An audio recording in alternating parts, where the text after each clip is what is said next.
ఎన్టీఆర్ జిల్లా విసన్నపేట మండలం కొండపర్వ గ్రామంలోని ఆంధ్రప్రదేశ్ గిరిజన సంక్షేమ గురుకుల పాఠశాలలో గిరిజన సంక్షేమ శాఖ అధికారులు తనిఖీలు నిర్వహించారు.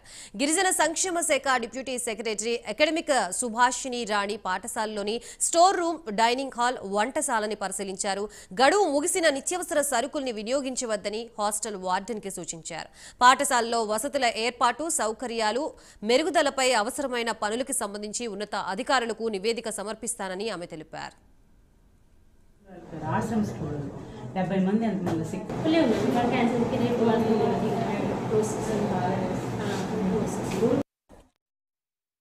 ఇన్స్పెక్షన్లో భాగంగా అన్ని అంటే అటు అకాడమిక్ పరంగాను తర్వాత హాస్టల్ పరంగాను అన్నీ కూడా ఉన్నటువంటి ఫ్యాక్చువల్ ఏంటనేది మా పై వాళ్ళు మమ్మల్ని పంపించారు. ఆ విధంగా వచ్చాను సార్.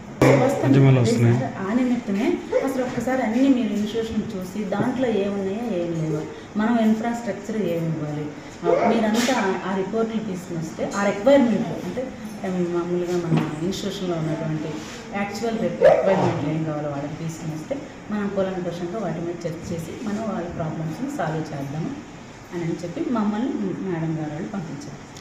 స్టాఫ్ ఏమన్నా ట్రాన్స్ఫర్స్ ఉన్నాయండి మధ్యలో? స్టాఫ్ను కూడా చేస్తారు సార్. ఇంకొన్ని ఇప్పుడు ఫర్ ఎగ్జాంపుల్ హెచ్సిఆర్ఎస్లు ఉన్నాయండి, 81 హెచ్సిఆర్ఎస్. వాటిలో చాలా తక్కువ మంది ఉన్నారు. అంటే వాళ్ళని ఎక్కువ ఉన్న తగ్గిన స్టాఫ్ తీసి తక్కువ ఆల్రెడీ ఎక్సెస్ ఉన్న వాళ్ళని తీసుకుని వేస్తున్నానండి. రిమైనింగ్ వాళ్ళని ఏమన్నా రిక్రూట్మెంట్ మరి చేస్తారు.